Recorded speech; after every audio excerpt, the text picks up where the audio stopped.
Mic check. There we go. Now we're cooking with gasoline. Mic check. Microphone checking. Mic check.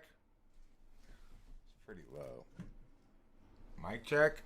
Mic check. Mic check. Mic check. Mic check. Mic check. Mic check. Okay, well, there we go. That's going to have to be good enough. Welcome to Talking with Famous People. My name is host Eric. I'm the host of Talking with Famous People and the bringer of truth, justice, and the American way to a world denied those things by wrongness and bad thinking.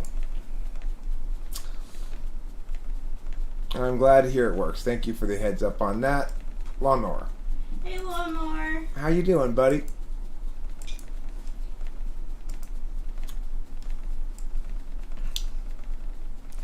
Hey, Winston's mom.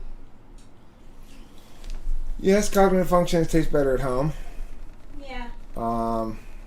Even if you're out of hot sauce.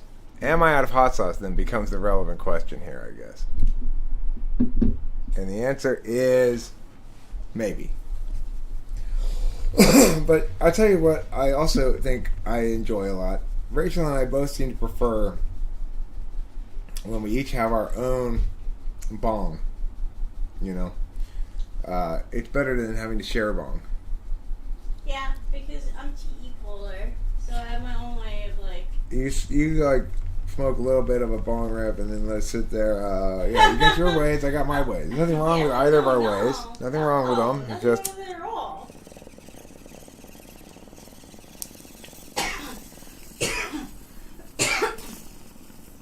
at all. I'm a casual ripper. I could use a little bit more water. But even so, I had a delightful time. It's just like being with you. Me too. I think it's fair to say we both had a delightful time in Palm Desert. Even though the weather was 150 degrees or whatever. Yeah, we treasured it inside, and it was really nice. Because we rented movies and stuff. We rented Ghostbusters with when Eric's dad was there, and that was really nice. And we could watch Raiders of the Lost Ark. Yeah, we watched Raiders of the Lost Ark, which was really fun. I had never seen the full movie of it, so it was really fun and exciting to watch it with Eric too. Especially, it's just so epic, like that. Like the tune sticks with you, the characters stick with you. Like I really like Marion, like the main chick too. She like, like don't mess with me.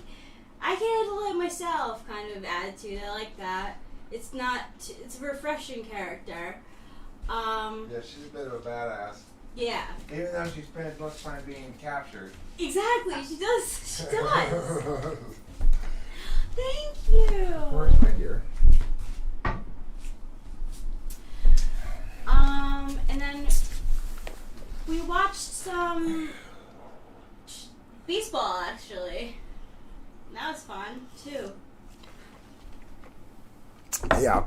Yes, I did notice that, Lawnmower. I did make note of that. That, but he's a bit of a scoundrel throughout the whole thing. That's part of his character is he's a scoundrel, Indiana Jones. That chick can't trust him as far as she can throw him. Yeah. So, and she knows that's part of it. I mean, she gave the dude a kiss at the other dude who helped them find the treasure, the Ark. That's true. A kiss on the lips, so she's not really. She's not unwilling to use her sensual womanality as a incentive or reward or something. Yeah, a reward. Yeah, for sure. She's not. And just. Lawnmower, why you are so on top of that subject though? It's like, God, not everything is indicative of some secret deeper evil. It's just it was the time of the millennium too. It was like that was the 80s where you want to see something creepy? Watch freaking Watch. Oh, Rear Window? No, watch Lionel Richie's video Oh, for what was that? What was that song called? hello. Hello. Now that's I could see it in your eyes. I could see it in your smile. I don't want to say so much. I love you. Yeah, that's a creepy ass video. what is good live advice. What do you want advice about? It depends what you want advice about. Am I capable of giving good live advice? Or do you mean good life advice? Rachel is not nodding. Perhaps you mean good life advice instead. Well, I often ask people if you had to give one piece of advice that was going to be broadcast to the whole world and you wanted to make it as universally applicable as possible, what should your advice be? And my advice would probably be something like, give others their due.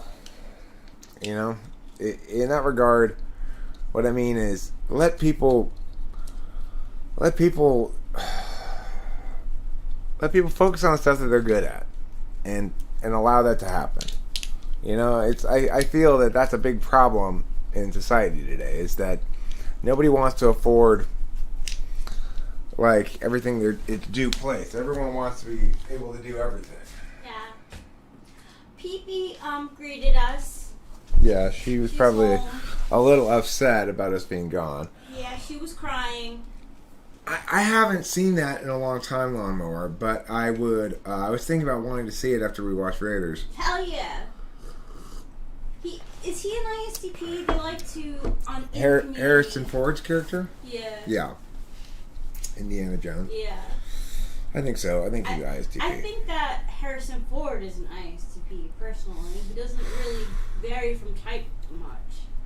I don't know. I don't really have an opinion about him. That's cool.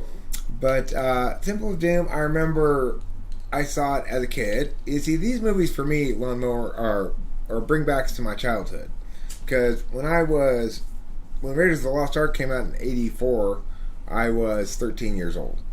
When Star Wars came out in '77 or '78 or whatever, I was 6 years old. Yeah, you're little. I was little. But we went to the drive-in and saw that thing so many times that I remember it. Wow. Yeah, you would have to as a kid.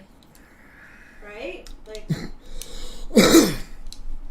Oh, Temple of Doom was '84? Well, which one was... I was 13 when Temple of Doom came out. I think '83. Maybe Indy was... Maybe Raiders of the Lost Ark was '82? I'm not sure. But, it was '83. Okay. Not sure. Whatever, who cares? Regardless, it's got a lot of SI pullback for me. Like when Rachel and I watched Romancing the Stone. Yeah! That was interesting. Raiders was '81. Interesting. Oh, 81, we're both wrong and stubborn. And, 81, I'd say it was advanced for 81. Fuck, that, it looks more like it would be mid-80s. It's a good movie. In my mind, anytime Steven Spielberg has his name on a piece, you're going to kind of find yourself in that world. Like, he really has a way of, like, because I think he's an ENFP, and I think he likes creating these, like, worlds for people, where the Indiana Jones, like, this, like, crusader, who, he creates this full, vibrant world of characters and visually stunning things. Well, he says he was inspired by the old serial things. Remember my dad was talking about the serials that would go before the movies, and they would end on a cliffhanger every week. Yes. Apparently he was motivated by those films. Wow. Well, it's an interesting movie. It's always interesting to go back to the 80s and see, like, how culture was different, too. To remember how things used to be so different than they are now. For me, I really like watching these 80s movies with you because a lot of these 80s movies, I was too young to see them. Like, I remember going to Florida, Disney World, and they had a stage play of Raiders of the Lost Ark, and I was so scared that I was crying during it. So, if there was a movie of it, I was definitely avoiding it as a kid. But watching it now with you, like, is so great. Like, it just takes me back, you know? And it's a great movie. It's just, you're done really well. I agree, Lawnmower. I think Raiders is more Lucas than Spielberg. Yeah, but Spielberg was the director. And I agree that, yes, it was more Lucas. It was a Lucas production, but it was... regardless, those two teamed up on lots of stuff. Yeah, the thing is, yeah.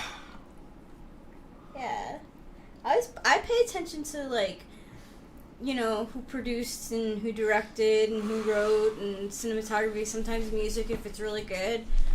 I'm a cinephile, as they may say. it makes me wonder, since, you know, you mentioned it and stuff, if part of the reason why Hollywood tends to have a history of doing a certain amount of that stuff, of, like, adultifying kids, is because they're working with them as co-professionals side by side. You know, it's like these kids are actors too. They're doing the same job as the adults fundamentally, and some of them are probably doing it quite well. So it's probably easier for them to fall into a misconception about them. Maybe I don't know. It's just a notion that occurred to me. Yeah. It's a very good notion, actually. It's very perceptive, because the truth is that it is like that.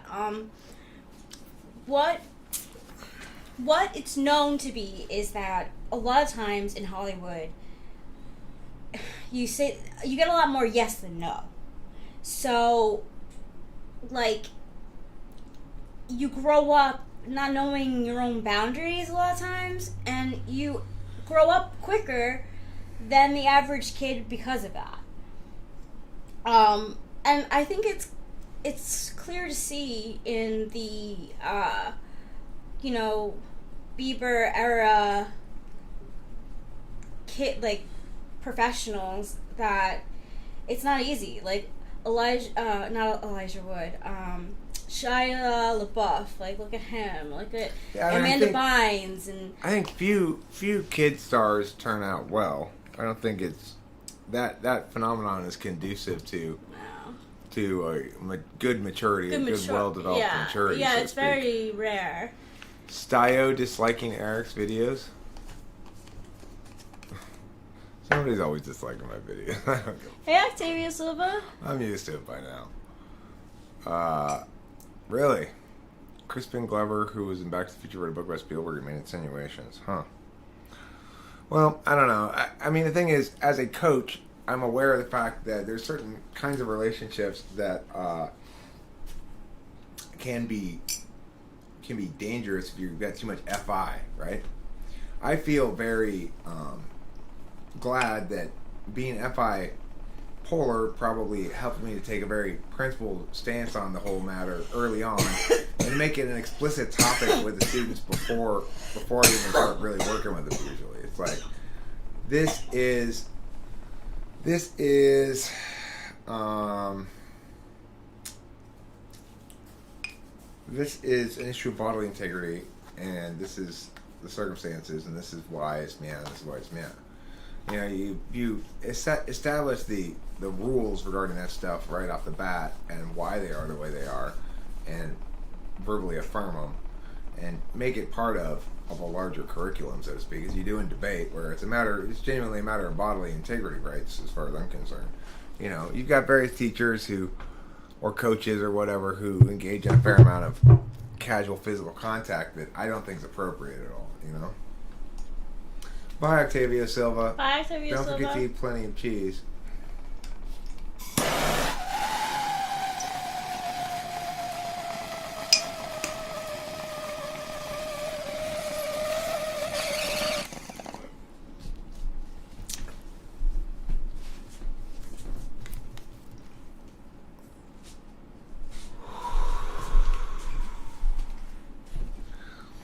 I mean, I don't know.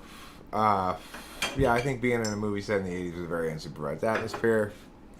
And in general, parents in the 80s were probably both naive and kind of callous about their kids and their processes of growing up, you know? Yeah.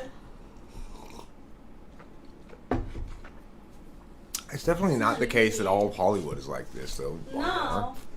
Like, You know? it's not true. I'm sure there are individuals within Hollywood who are like that, and they deserve condemnation, but you seem to paint it with a rather broad brush.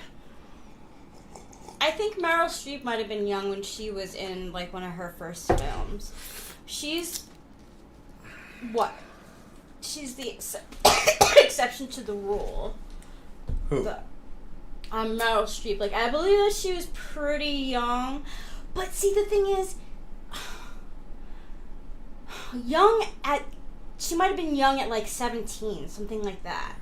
But still, I feel like that you're still, like, older and you're making your own choices at 17. Like, I don't know. She's I mean, like, the thing is, it's like, it's one of those things where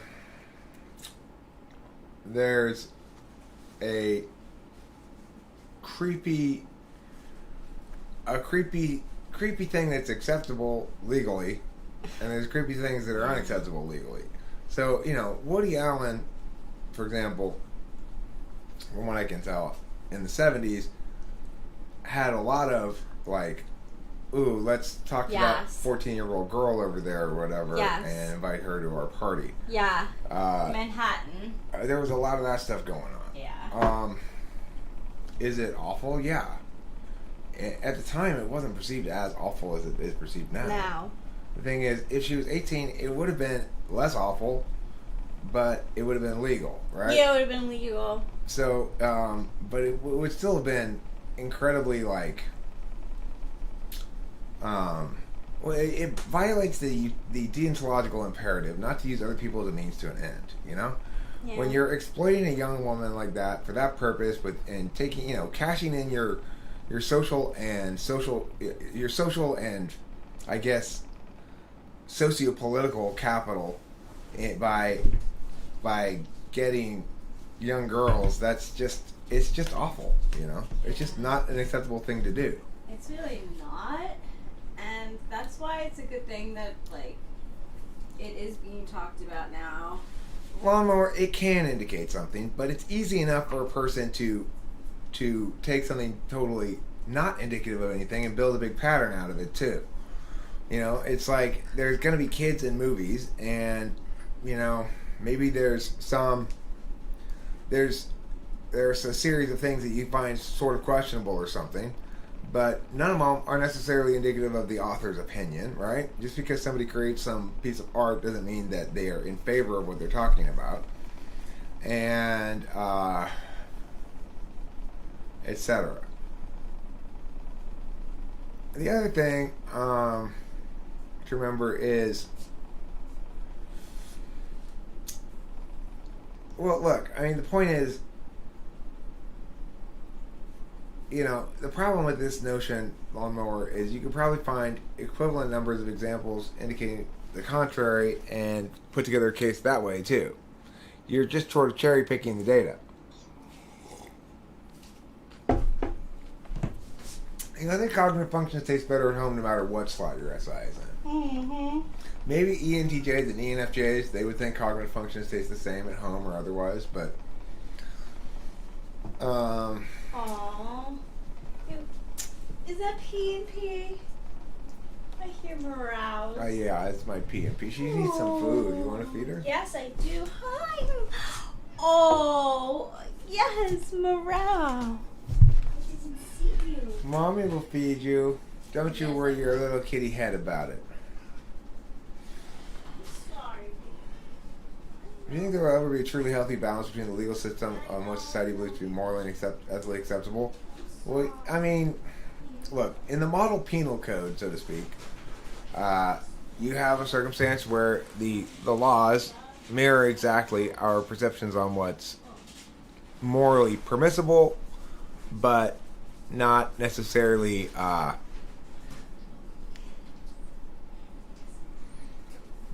desirable, right? So that which is illegal is considered that which is morally impermissible. In general, that which is considered legal is considered morally permissible, but not necessarily desirable. In other words, that which is not explicitly forbidden is permitted. But the thing about that is we don't apply it in all areas of life. For example, adultery is unequivocally believed to be a moral failing, but not considered to be a legal matter, because ultimately it's a matter of feelings and your own ownership of your own body, you know? So that even though it's wicked of you to cheat on somebody, you still own your own body, and people can't take promises of fidelity to be equivalent to legal contracts. Aww. They used to be able to take marriage as equivalent to legal contract. In fact, there is some state that still has a some sort of law like interference, where if somebody is continually trying to seduce your woman and get married to you, that you can sue him for some sort of interference or something like that. I gotcha. I got him. Good job, baby. Thanks. Goodbye. Skinner says he thinks that Eric Weinstein is an INTJ. No, Eric Weinstein's not an INTJ. I'm going to have to nix that notion right off the bat. He's got too much FE to be an INTJ. Hi, Running Fox. Hey, Running Fox.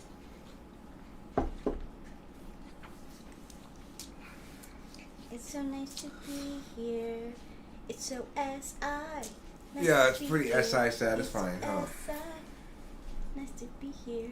Yeah. Do I think what's a good law? The rules regarding infidelity? I mean, I don't think there should be legal.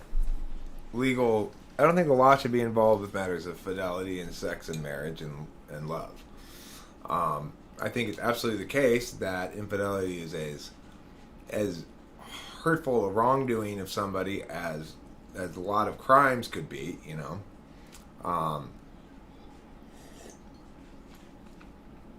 I've been assaulted before, and I've been cheated on. And the assault was much less damaging to my overall ontology, you know?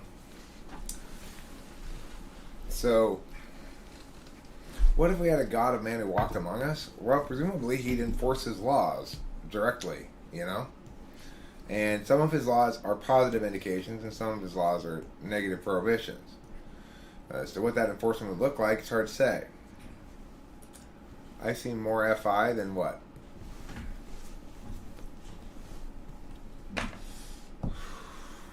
I see more FI than a dead tree. Okay, I'll concede that. I am more FI than a dead tree. Oh, you're talking about Eric Weinstein. I guess I haven't watched quite enough of them to really answer the question in a definitive way. My initial thoughts on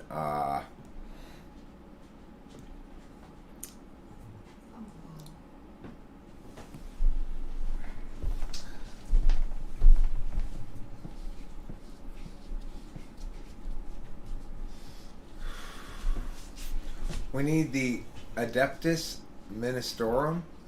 I don't know what the Adeptus Ministorum is. Well, Laura, do you have a foot fetish, or is your fetish more likely to be about the ears? I would say I'm more interested in ears than feet, if I have to choose between the two.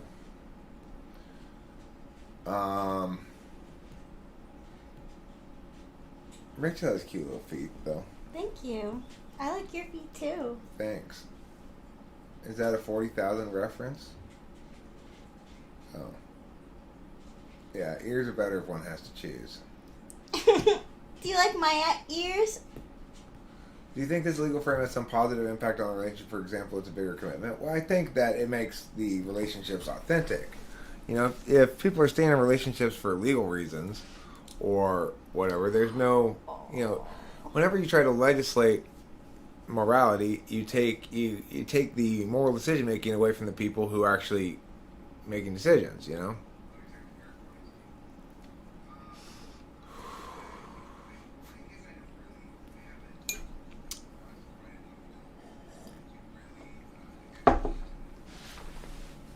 Many a global case of unrest would be avoided by reinstituting the one-to-one duel to the death. I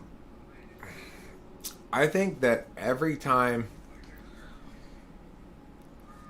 somebody wants to, like, when India and China are fighting each other, they should make the two leaders of the two countries fight to the death. That would really seriously limit the desire of countries to invade each other. Michael Bay has made at least one terrible movie. Pacific Rim. Okay? Pacific Rim is a terrible movie. I'm sorry, it just is. That list that it was on that said it was good was lying to me. I'm glad Rachel didn't have to endure it with me. What? Pacific Rim, Michael Bay's terrible movie. Oh, yeah. Terrible. It is terrible. I did see it on my own. It wasn't fun. It seemed like it was gonna be fun, and then it just turned out to be terrible. Bad. It goes nowhere. The only memorable thing and person is Charlie Day in it. I mean, it's not. The thing is, it's not my least favorite movie. I've seen worse. Like Aquaman's way worse. Oh, way worse. Aquaman's Aquaman's terrible. terrible. Aquaman is absolutely terrible. But it's like there's different kinds of bad. Like I didn't want to keep watching 21 Jump Street because it was too effing awkward, too effing cringy. But it wasn't necessarily a terribly conceived movie. I mean, it wouldn't let me not overthink it. That's how ridiculous and awful it was. The acting was bad. There were so many things to pull me out of the fun time free for all that I just couldn't experience it. Aquaman is better than Pacific Rim, you think, Brendan Fox? Come on. Aquaman is... No way. Aquaman is like the worst movie I've seen in a long ass time. Look, in Aquaman, they start shooting down manta rays underwater with fish, and the manta rays crash into the rocks and explode. It's just like, what in the world? They're not planes, okay? They're underwater. Why are manta rays exploding when they crash underwater? Why? Somebody please explain this to me. You just throw the fish at them too, and then like the mom coming out. It was just so bad. It was so ridiculous. Remember even the beginning? Like he's at a bar and he's like drunk or whatever, and he's at the bay, and then all of a sudden appears the long-haired, red-haired woman being like, "We need you." It's like, huh? Yeah. How do they know each other? The manta ray's backstory was hurried and poorly done. The manta ray doesn't need a background. The thing is, it's just also it's like everything about it felt so constructed. Like, why did they have to travel to the desert to find something? Do you remember they had to go to the desert for some reason? You thought Shazam was awful? I kind of liked Shazam. I saw that just the other night. Oh yeah, I wanted to ask you. I kind of liked it. Cool. I thought it was pretty good. It's a kids movie. It's definitely for kids. I think it was cute. As a kids movie, it's good. The parts that I saw, like for kids for sure. It's cute. It's cute. But I did fall asleep. I didn't watch the whole thing. I want to make a movie called Landcoman that's about Landcoman and his thorough disappointment with his powers. Because yes, he can call the animals over of a given kind, but they come to him and they're usually very angry at him for interrupting whatever it is they were doing. And they don't really want to help him.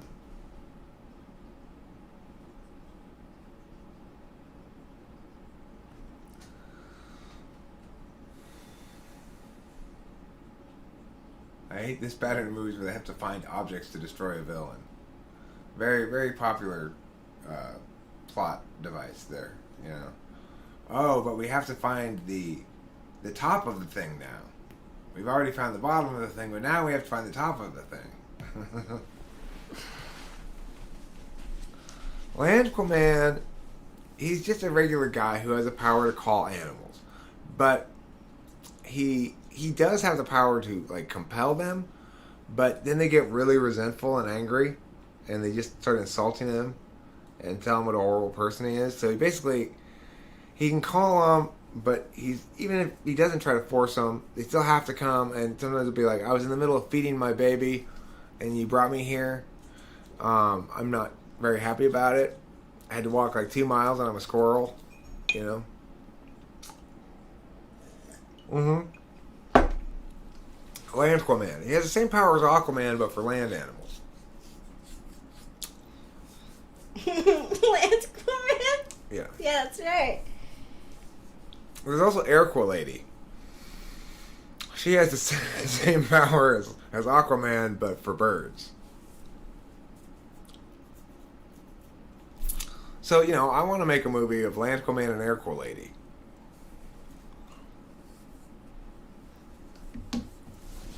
Airqualady? Yeah. Okay. Airqualady is the same as Aquaman, but for birds. Land Aquaman is the same as Aquaman, but for land animals. Okay. So, is Airqualady kind of a ditz? No, actually, Airqualady is just to rub it in to poor Land Aquaman, who's really got a rough go of it. Unlike Land Aquaman, who his power only serves to irritate and annoy the various animals that he forces to come to his call. Airqualady is treated like an imperious queen by the birds and respected a great deal. And so Land Aquaman really feels fucked in this whole thing. Like, what the hell? Why are my powers so worth it? If I try to get any animals to do anything for me, they hate me forever and they fly over me and shit on me and stuff. And then whenever they got a problem with mankind, they come and complain to me about it. They come in and say, "Hey, you're building a new thing over there, and it's knocking down some of the trees that me and my friends live in." And it's like, well, what the hell am I supposed to do about it? And they say, well, you're Land Aquaman, It's more of a burden than anything for Land Aquaman. But together, Airqualady and Land Aquaman have to save up to find something to defeat a villain. They have to find an object someplace. Also, hey, there's a double cross in there somewhere. There's a double cross, okay? That's how we know it's going to be a really great movie. Land Aquaman and Airqualady, who are like opposite ends of the spectrum, have to team up to find an object to defeat a villain and endure a double cross somewhere along the line. Whoa. That's a full movie plot right That there. is a full movie plot. Land Aquaman's an ESFJ. I think Land Aquaman might be an ISFJ because he really doesn't like all the responsibility, but he's totally overwhelmed by it because he can't stop saying say no to the animals. He's like the animals' bitch, basically.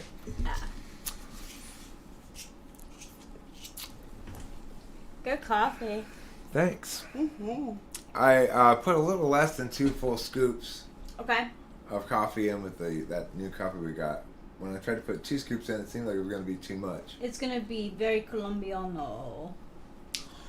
Aquatrans? You mean Amphibiquaman? Who's the Lord of the Amphibians? That's important. Can't forget Kermit. I guess it would be Amphibiatrans. It's a gender fluid Lord/lady of the. Can we get in that movie? Can we get Karopi? Karopi's gonna be in the Qua movie. Please. It's called the Multi-Qua.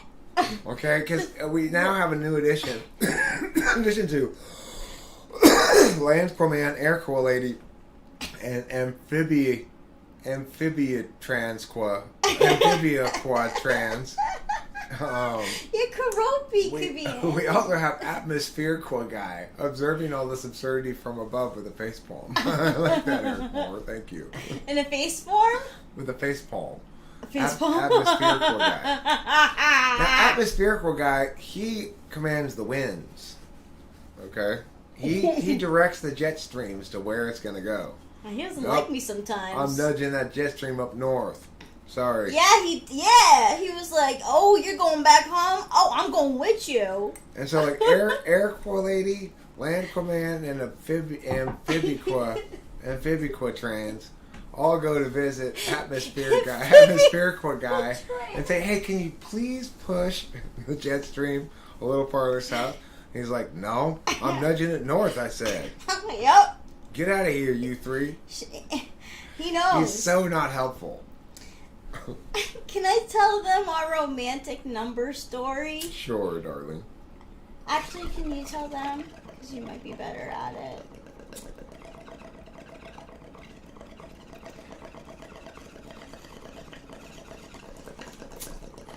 Lungs of Steel.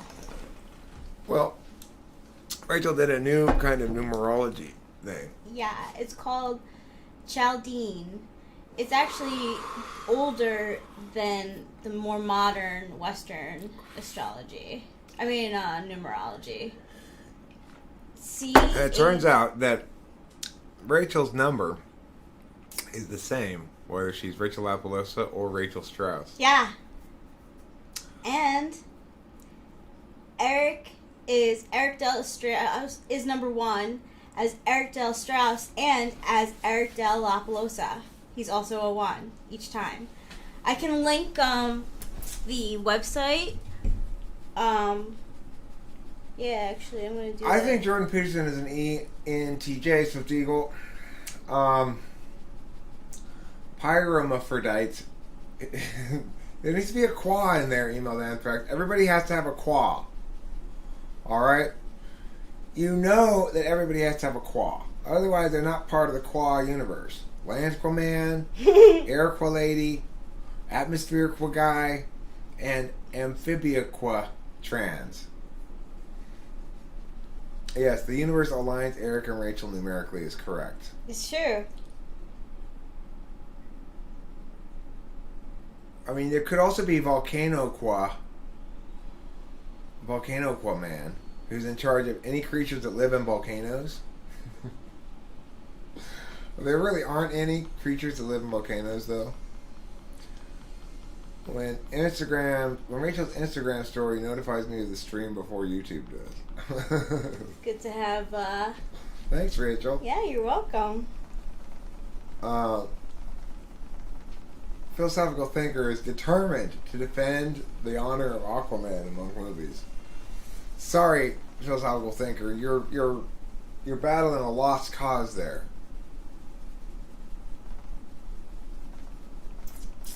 I have nothing against them. Email Anthrax, as long as they have a qua in their name. Pyroquamaphrodite. Pyroquamaphrodite is fine.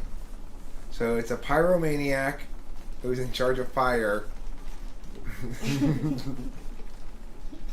By Brendan Fox. Okay, so good. When Queston's mom.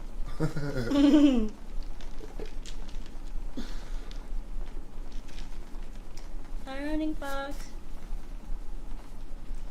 When Queston's mom. I like that. Yeah. Well, it's not. It's Spanish. It's taken from Aquaman. You see. The original deviant from Aquaman was Landquaman. Yes, Landquaman. Winquastan. Winquastan. Okay, my bad.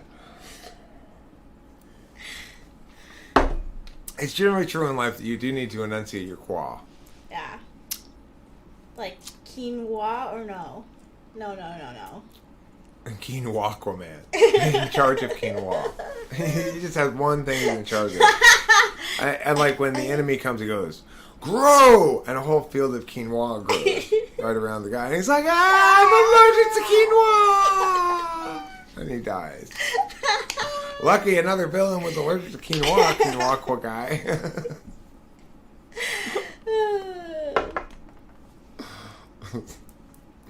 Man, it seems like there are a lot of people who have fatal quinoa allergies in this movie. It's like, when we were watching Raiders of the Lost Ark, he goes underneath the truck, and he's being dragged along the back, and, he pulls himself back up, and his clothes aren't even ripped. It's like, wow, those are some strong clothes. I was LOLing, because it's true. Hi, Bacon. You got the double qua? Hey, the Qua Man? Who's the Qua Man? Qua Man? What's the qua that he's Qua quaing? Ming. You gotta man. qua something. Qua Ming Man? 'Cause that's a Chinese food place that I used to go to, Kwaming. Kwaming. Yeah.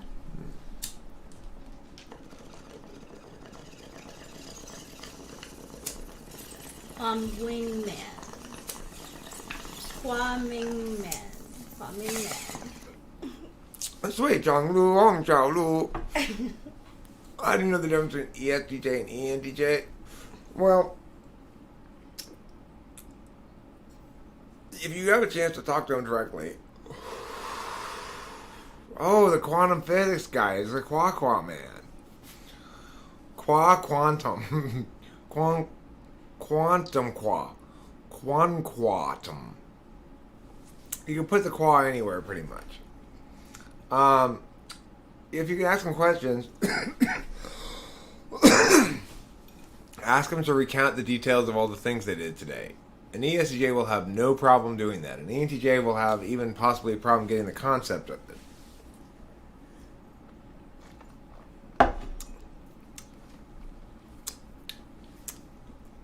If you poke one of them with a pen, ESTJs bleed red blood, and ENTJs bleed green blood.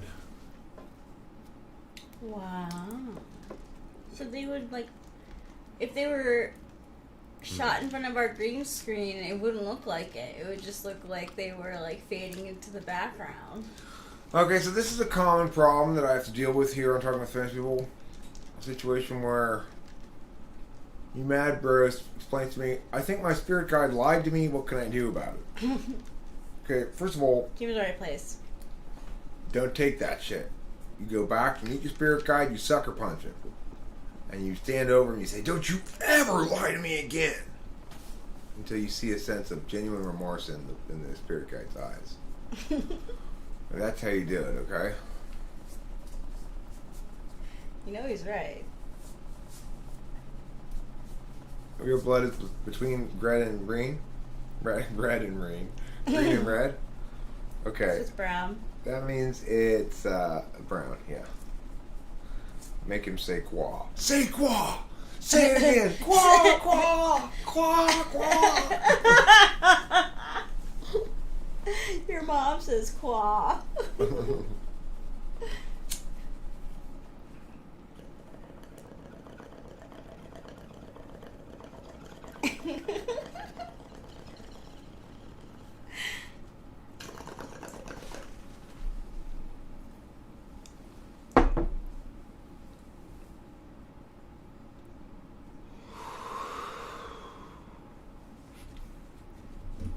Violence is never the answer? Okay, bro. I feel ya. Okay, then just say, hey, I got you a card. And the card can say, please don't lie to me next time. And you sign it. Love you mad bro, question mark. Love you mad bro, question mark? That's the perfect card. When you see your spirit guide again, you can sing to him my little song. I can do all things in Christ who strengthens me. You know, he'll go, really? Oh, the P. Hello, kitty friend. Are you mad at Daddy? She's a little bit mad at me, I think. Yeah. Oh, my precious wonder, don't be angry at us. Yeah, where you been the last few days?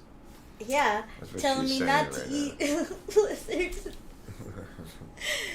She was definitely living off birds and mice. So, you know, is that a church behind me? Seems familiar. This is the California Aqueduct. Here's water. This is Santa Anita Racetrack. That's me. Home of horse racing with Rachel in front of it. Yeah. Back when she had some longer hair. Yep. This is the Miniature Time Machine Museum of Miniatures.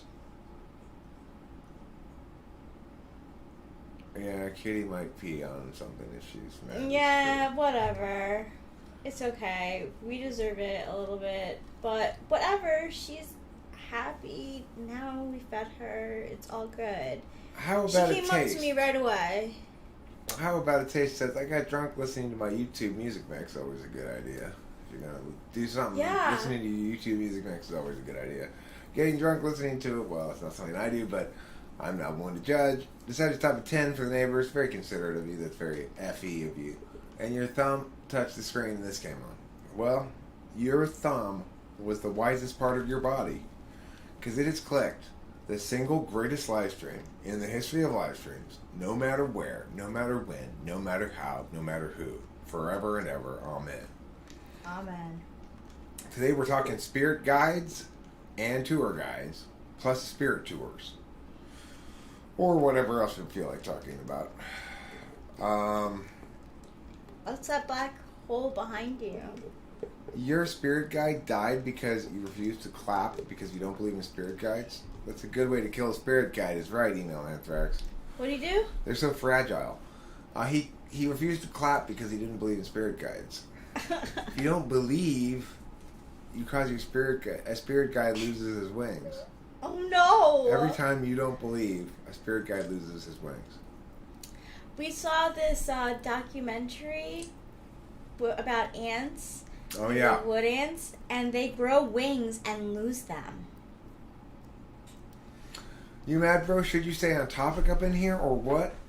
You absolutely should not, unless you feel so inclined, in which case you should. Yeah, we did watch a what's his name? David Attenborough. A David Attenborough documentary on wood ants. And I gotta tell you, it was pretty interesting. Yeah, Pretty damn interesting. it was. For a documentary on ants, you know, you don't have real super high expectations, but that documentary exceeded my expectations. Me too.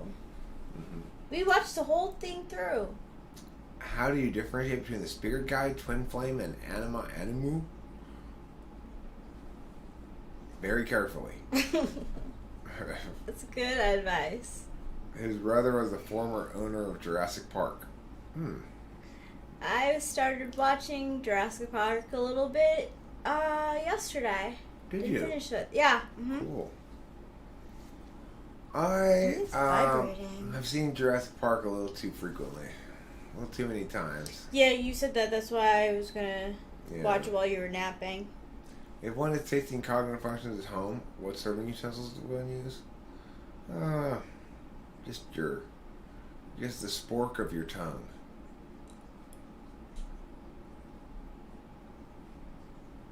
Am I a spirit guide? No, but I'm not unwilling to provide guidance regarding spiritual matters if the question's well phrased enough.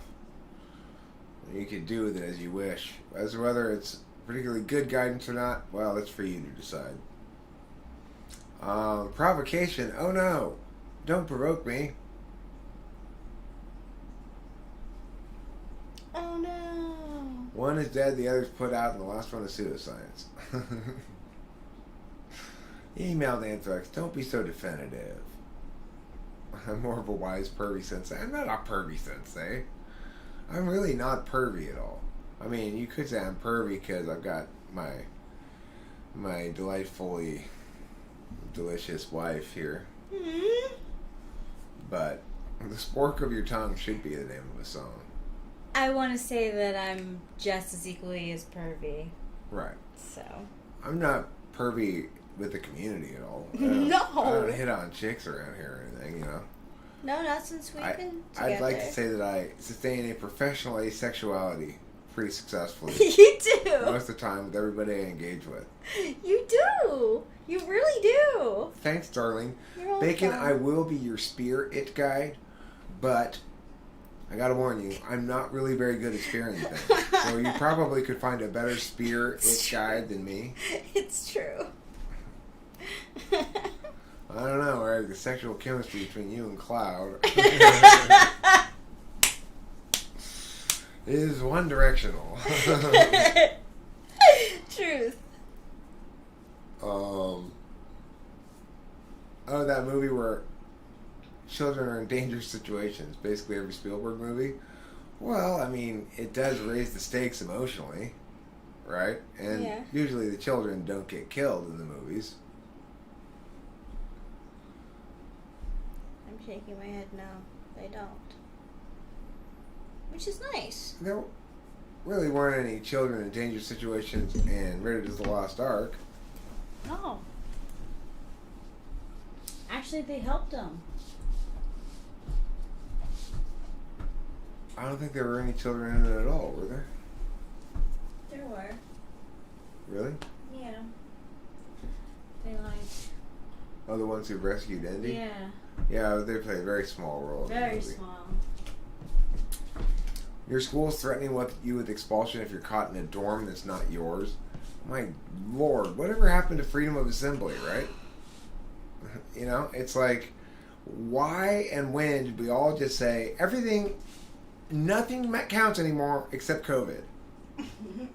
You know, it's like none of the environmental laws count anymore because COVID. So none of the straw laws count anymore. None of the various things that California's always been crazy about. None of them count anymore because COVID. Nothing counts anymore because COVID. There's no right to assembly.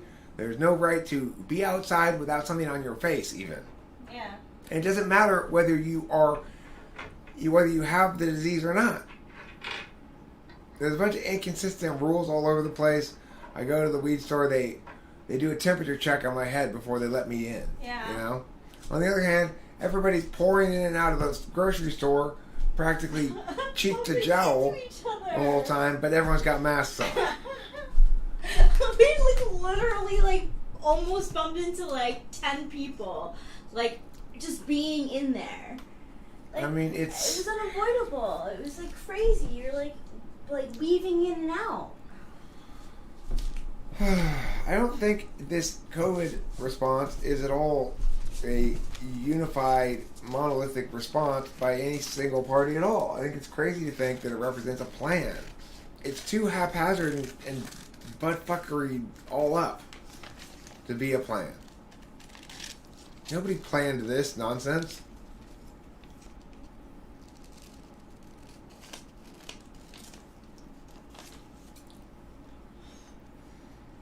COVID is dangerous, Eric. Tell me how many hundreds of people do you personally know that have had it? Me, I know of one in my whole city, and my city's had 1,700 cases.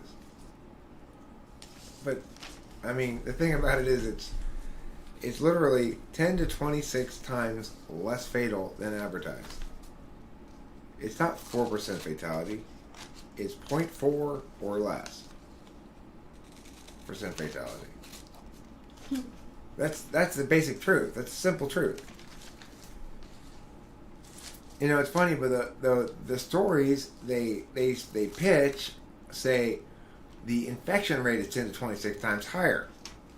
They don't point out in the story that means the fatality rate is 10 to 26 times lower.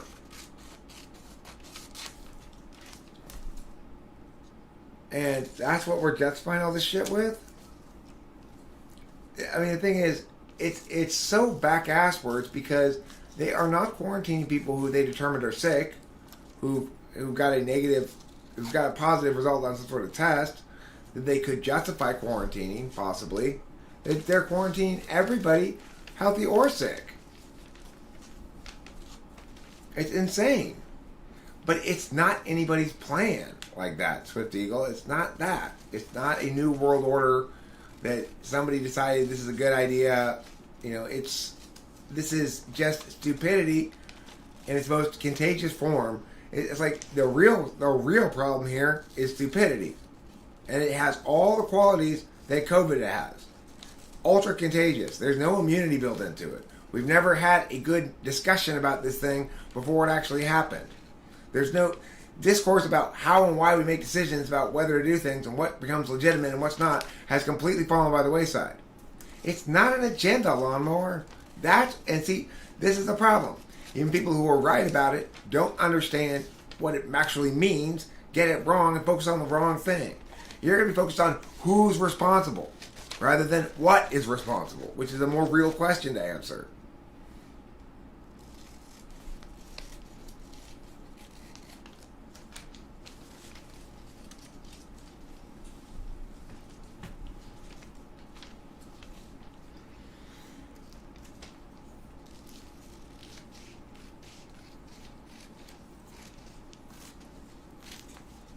Who, me? My agenda talk? Oh, are you talking to Lawnmower? Yeah, I agree. I agree because, look, it's like we could try to focus on who's responsible for this, but there's nothing about it that suggests this is the result of a plan. This is sort of the result of mass stupidity spreading in certain ways. There certainly are agendas by certain organizations. Typically, they believe they're doing the right thing, and they think this is the more reasoned position. Unfortunately, due to sort of a fluke of timing, Trump, a president that everybody on the left is going to oppose, every smart person is going to think is not qualified to make decisions about this matter, was on the side of the correct side, but didn't have any good justifications for it. Yeah, mass stupidity caused this COVID response. COVID itself, it doesn't matter where it came from. It's a real thing. It's as they describe it. They're not really lying about it. They're just misrepresenting it in the same way that they do with cigarettes, right? You know, the way they represent cigarettes, the chances of you getting lung cancer is pretty high. In reality, it's 1 in 340 or something like that. Smokers get it. Yeah. So it's like, it's actually, people, but they never tell you that, right? They're not exactly lying. The stats they're referencing are accurate. They're just framing them in a really misleading way.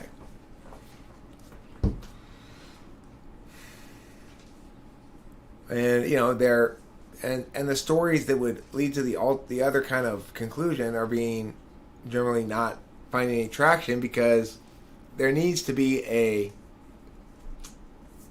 narrative that carries weight, that works.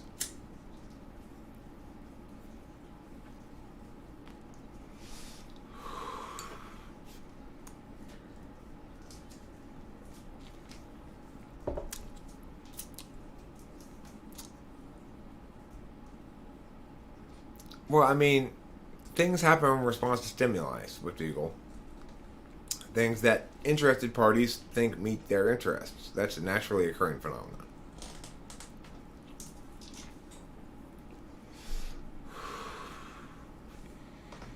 But my point is, if we are Sean Ryan Barron also here because of Rachel's Instagram. Thank you, Rachel.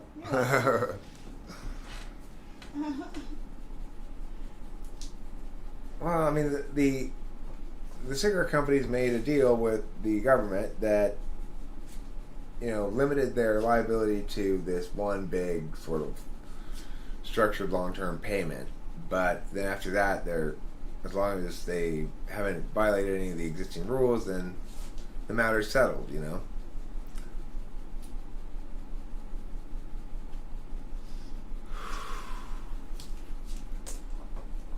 I mean, the thing is, the truth is often more boring and complicated than lends itself to easy solvency. And that's part of the reason why we're biased towards believing simpler truths that are less accurate. I mean, we're all biased towards that, I think. It's unavoidable.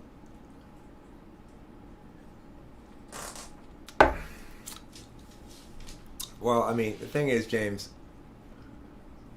it's not the case that they're actively being prevented from doing so. And smoking is not killing yourself. No.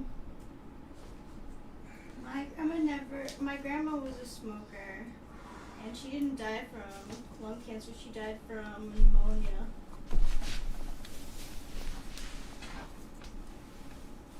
Hi, Rathro Vicky.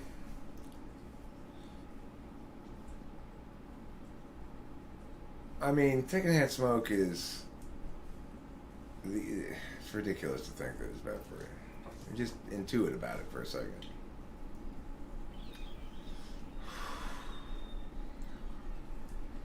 Regardless, you know, we want to prioritize respecting individuals' autonomy and rights over what seems like an impact calculus that may be in our favor. We need to well, after you elect me, that's what.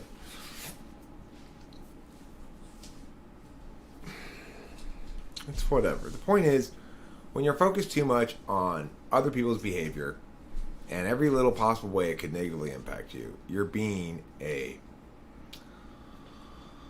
bad thinker. UBI is a horrible idea in every manifestation of it except the one that I advocate, which does not involve any taxation on existing wealth, which creates new wealth that is linked both to citizenship and actual commerce and stuff. A lot more. You've got to distinguish my UBI plan from every other. Okay. Now, even if you hate UBI, you would surely agree that if we could replace all existing social programs with the UBI, it would be preferable. No sane person wouldn't agree with that, because in that way you eliminate all the harms that come with in-kind benefits and means testing, and everybody gets the same. So in that regard, it's absolutely a good idea to replace all existing social programs with the UBI. However, assuming that's not plausible and you still want to get a UBI out of things, then I've got a way to do it that is entirely self-funded, that is linked to the funding mechanism and is isolated from Congress and other legislative bodies in a way that prevents it from being tapped into and stuff like that. So I've got I'm going to need a lot of help constructing it to make it meet these criteria that I have. I don't know how to do that exactly, but I understand the need to do that, and I think we can build that into the architecture of it.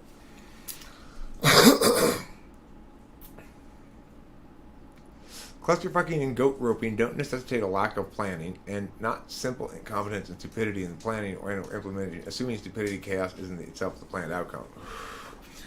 Okay, well, I mean, it could be the planned outcome, but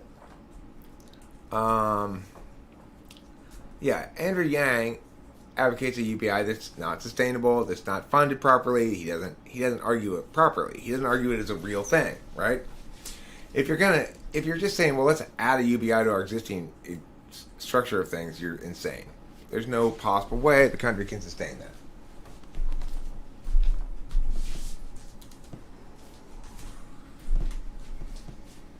So, yeah, but the basic idea of a UBI is to take existing social programs and replace it with a UBI, and that idea is much preferable to the alternative. I mean, I think there really aren't that many intuitives out there, Jade, is the thing. Most of the people here are intuitives. Not entirely, not all of them, but the vast majority of people here are intuitives. It's just not a super large population of people. It's probably overstated in the statistics based on my experience in the world, I guess, which isn't a very reliable indicator, but nevertheless is more reliable than nothing, I guess. I think it's fair to say that, among the rarer types are those who are most likely to be drawn to my channel, which is why I've got such a smaller audience base than C.S. Joseph, Good line of thinking there. But I appreciate you noting that intuitives are likely to be drawn to me. That's correct.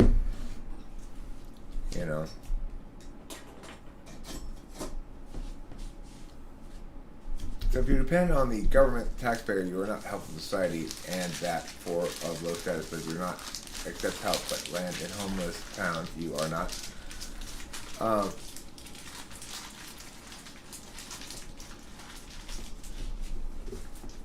Raphael, remember, I'm not trying to make comments about the legitimacy of people in the way that you are. I'm saying, here's an existing problem, here's a good way to solve it, it is a better solution than the status quo. That's my approach to homelessness. I'm not... You're inferring a bunch of arguments about legitimacy of the people that I'm not making.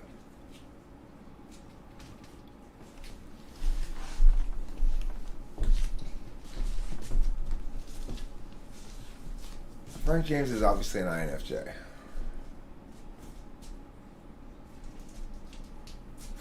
Are ISFJs more likely to be drawn to me, C.S. Joseph, or DSP?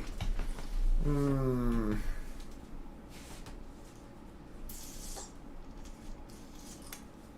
mean, I don't think ISFJs are generally drawn to personality type stuff at all. I dated one for a long time, and she never really learned about cognitive functions or anything. So I would say ISFJs, as a particular type, are not probably particularly likely to get into cognitive functions. How do I feel about the Socionics letter system? You mean their naming approach? Like ILI, that kind of stuff? I mean, I don't use it, but it makes sense to me. I understand how they name them, if that's what you mean. Are you talking about turning the introverts around as far as perceivers and judgers? I agree with that. That's correct. That, TI and FI are judging functions, as we define judging functions usually. So it would make sense that they're judgers, if that's what you mean. Yeah, that's right. That's correct. I mean, not that it really matters, because again, if we're talking about judgers and perceivers, there are some correlates to that, but we're not talking about specifically cognitive functions. So it's correct in some sense. That it's more correct that if you're going to call TI, FI, TE, and FE judging functions, that of course INTP is really a J. They're really a judge, or they start with TI, that's a judging function. There's not any really disputing that. I don't think anybody on any side of the equation disputes that. Even MBTI would say, well, we're just talking about their affect, not their nature. There needs to be a better model, even if it isn't mathematically resolving itself. A better model than what? And Socionics? I mean, I think I've provided a good explanation of everything. The best explanation that there is out there. At least it's part. If you want to start with my basic presumptions, and say, okay, these are sound and solid, and you want to work off of those. I think you'll find that you end up in the same place I do. If you want to challenge those basic presumptions, you got a steep hill to climb, because they're basic empirical observations that are pretty hard to dispute. So, I mean, additionally, I provide falsification mechanisms, other people don't, and my goal would be to provide a simulatable system, which means defining vectors, agents, fields, objects, stuff like that, like you actually do with real, thinking, instead of just half-assery. Inferior SE is performance anxiety. I don't know if that's true or not. Rachel, do you feel that SE fourth comes with performance anxiety? Yes. Yeah? Yeah, I absolutely would. I used to, I would smoke weed before my performances, and I can say at one point when I had a performance for college, I do have, yeah, Okay. I do. Yeah, I took a shot. It sounds like it would. performance. I mean, just like inferior NE is improvisation anxiety. Inferior NE, they hate to be thrown into something unprepared. Now, I guess the difference is inferior SE, even if you're prepared, you're going to feel anxious when it comes time to perform. Yeah, I mean, I had in 6th grade, I had to get in front of the class by myself and speak about a historical figure. And I was so nervous, and I knew that I was nervous from a previous project that I had to stand in front of the class of, and my hands were shaking. I was so nervous. So I chose Queen Elizabeth. So what I did was we made it into a scroll. So it, like, when I went to read it, like, it fell out, and I was able to steady my hands and read it the whole way through, my whole project. So performance anxiety is something that I do have, but as I've gotten older, I have become more out of my shell. I can definitely say that. I mean, I think how well a person performs depends on a lot of different factors. So I certainly think that NI-DOMs are capable of providing some amazing performances, but I don't think they're the only kinds that can perform well. I think, you can see it depends somewhat on the context too. Like INFJ can perform well up to a point in debate, at which point they start getting overtaken by INTJ, ENTP, and INTP. And those three types ultimately are the best types of debate, at competitive debate, I'm talking about the sport of debate, which is a real sport where things are judged mostly correctly, and to win a round you got to actually win. So it depends on the kind of activity that you're doing, right? For other kinds of activities, other function stacks are more likely to attain the best kind of performance. As far as which function is most correlative with journaling, I would say extroverted intuition. Extroverted intuition has lots of thoughts and ideas. If you're in the dominant slot, for example, or in the second slot, and there's a desire that's not quite met to archive all those thoughts. In other words, there's lots of ideas and thoughts that I have throughout the day that don't get successfully archived because my fourth slot SI isn't that good at keeping track of everything. Although I've gotten better at keeping track of the better ideas. So in other words, I've gotten better at recognizing the NI constraint, which things I can toss and which things I should keep. You think this just concluded conversation between JFH and Kurt Doolittle might be valuable for me to analyze as a Christian and a statesman?